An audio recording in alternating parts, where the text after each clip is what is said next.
ఉంది. ఇంకో పక్కన ఇక్కడ చాలా మంది ఎమ్మెల్యేలు చెప్పారు, అధ్యక్ష మాకు ఐడియాస్ ఉన్నాయి.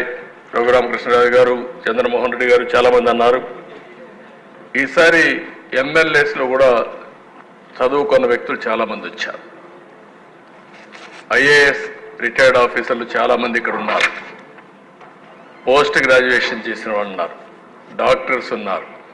వివిధ రంగాలలో బాగా నిష్ఠాతులు కూడా రాజకీయాల్లోకి వచ్చే పరిస్థితికి వచ్చారు. యంగ్స్టర్స్ వచ్చారు. ఈరోజు మీ అందరి ఆలోచనలు కావాల్సిన అవసరం ఉంది. ఈ రాష్ట్ర అభివృద్ధి కోసం అవసరమైతే ఏ విధంగా చేయాలని నేను కూడా ఆలోచిస్తాను. మిమ్మల్ని అందరినీ నిరంతరం మీ ఆలోచనలు ఏవైతే ఉన్నాయో ఆ ఆలోచనలు తీసుకుని ఏ విధంగా ఆచరణలో పెట్టాలనో పెడదాం.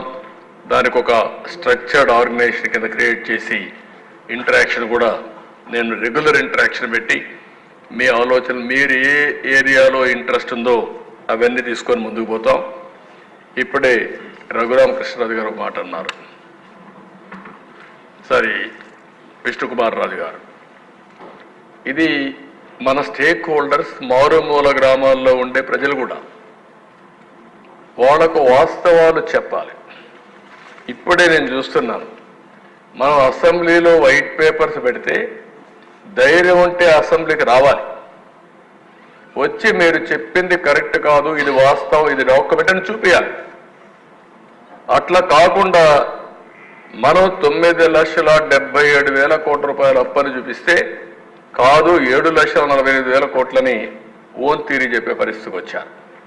అంటే ఆ సాక్షి పేపర్లు వేసుకుంటారు, ప్రజల్ని మభ్య పెడతారు, అబద్ధాలతో మోసం చేస్తారు. ఇంకొక పక్క ఈరోజు మాట్లాడుతూ రషీద్ అనే వ్యక్తిని చంపేశారు, నేను ఢిల్లీకి పోయాను చేశాను. ఎవరు ఆ రషీద్?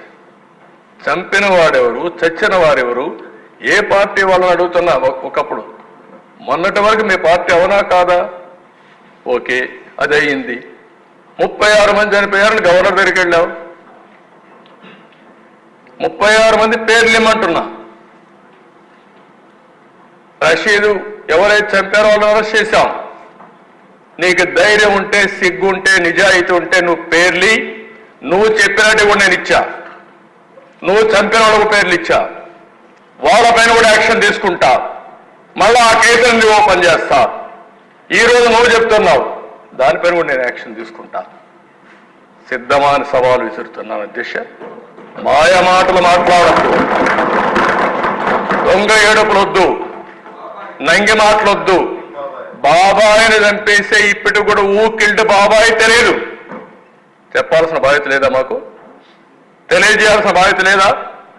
దోషుల్ని నిలబెట్టాల్సిన బాధ్యత లేదా అని అడుగుతున్నారు అధ్యక్ష. మిమ్మల్ని ఎవరన్నా ఉన్నారు, ఆ విషయాలన్నీ కూడా పెడతాను.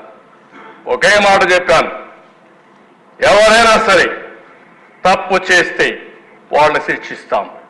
మా పార్టీ వాళ్ళని కూడా శిక్షిస్తానని చెప్పాను. అదే మాదిరిగా చాలా మంది మీకు అనుమానం ఉంది, గడిచిన రోజుల్లో హత్యలు చేశారు, అవి మాత్రం మీరు పట్టించుకోలేదని. అవి కూడా వదిలిపెట్టాను, వడ్డీతో సహా చెల్లిస్తా, అది కూడా పెడతాం. ప్రజాస్వామ్యం అంటే తమాషా కాదు. హత్యలు చేయడం, నేరాలు చేయడం, ఘోరాలు చేయడం, ఎదురుదాడి చేయడం, అది రాజకీయ ముసుగులో ఎదురుదాడి చేయాలనుకుంటున్నారు. కానీ ఆ ముసుగు తీస్తాం. నేరస్తులుగానే చూసే విధానానికి శ్రీకారం చుడతానని చెప్పి మరొకసారి తెలియజేస్తున్న దిశ. అది చేసినప్పుడే సమాజం బాగుపడుతుంది. అందుకే విష్ణుకుమార్ రాజు గారు చెప్పిన దానిపైన నేను పూర్తిగా సహకరిస్తా. ప్రతి ఒక్క పల్లెలో చర్చ పెడదాం, లా అండ్ ఆర్డర్ పైన చర్చ పెడదాం, ఆర్థిక ఏదైతే అవకతవకలు జరిగాయో, ఈ క్రైసిస్ ఉందో, ఇవన్నీ కూడా పెడదాం. మాట్లాడితే 2,71,000 కోట్ల రూపాయలు బటన్ నొక్కారంట. ఓకే, మీరు బటన్ నొక్కారు. 9,74,000 కోట్లు ఎందుకు అప్పైనాయి? మీరు నొక్కింది 2,71,000 కోట్లు మీరే చెప్తున్నారు. మీరు అప్పులు చేసింది 9,74,000 కోట్ల రూపాయలు ఇప్పటి వరకు. నేను లెక్కలు మొత్తం ఇస్తున్నా, ఇంకా ఉన్నాయి, అవి కూడా తీసుకొచ్చి ఇస్తాం. నయా పైస కోర్టులో కూడా అక్షంతలు, కోర్టులో కూడా కంటెంప్ట్ కోర్టులు వేసి జైలు పంపించే పరిస్థితికి వచ్చారంటే దీనికి సమాధానం చెప్పాలనా లేదని అడుగుతున్నా. ఈరోజు ఒక్క విషయం చెప్పాల దిశ ఇక్కడ ఉండేవాడు కూడా, ఇది నేను చేసిన అభూత కల్పన. ఇది ఎవరు చెప్పారు ఈ మాట? మద్యపాన నిషేధం అని చెప్పారా లేదా మీరు? చెప్పి ఏం చేశారు? 2 స్ట్రీములు పెడతారా మీరు? ARET, additional retail excise revenue 14,275 కోట్లు ఇప్పటికా ఆ స్ట్రీమ్లో వెళ్ళాయి. ఇంకో పక్కన వ్యాట్ డైవర్ట్ చేశారు. స్పెషల్ మార్జిన్ 20,673 కోట్లు పంపించారు. 10 సంవత్సరాలు తాకట్టు పెట్టారు. దీనికి ఆన్సర్ చెప్పాల్సిన బాధ్యత లేదా మీకు? పారిపోతే తప్పించుకుంటారా మీరు? మీరు చెప్పింది ఏంటి, చేసింది ఏంటి అని అడుగుతున్నా. నేను అడుగుతున్నా, విశాఖపట్నం రాజధాని ఏంటి? రాజధాని ఆస్తుల్ని తాకట్టు పెట్టడం రాజధానా? అందుకే నా దిశ వీళ్ళకు ఒక అలవాటు అయిపోయింది. అబద్ధాలు చెప్పి చెప్పి చెప్పి చెప్పి అబద్ధాన్ని నిజమని నమ్మించే పరిస్థితికి వచ్చారు. ఓసారి అబద్ధం చాలా ఫాస్ట్గా వెళ్తుంది, నిజం కొంచెం స్లోగా ఉంటుంది. కానీ అంతిమంగా నిజము నిప్పు లాంటిది, నిజమే గెలుస్తుంది, సత్యమే గెలుస్తుంది, దాంట్లో అనుమానం లేదని చెప్పి మరొకసారి ప్రజలు నిరూపించారు. మొన్న అదే జరిగింది.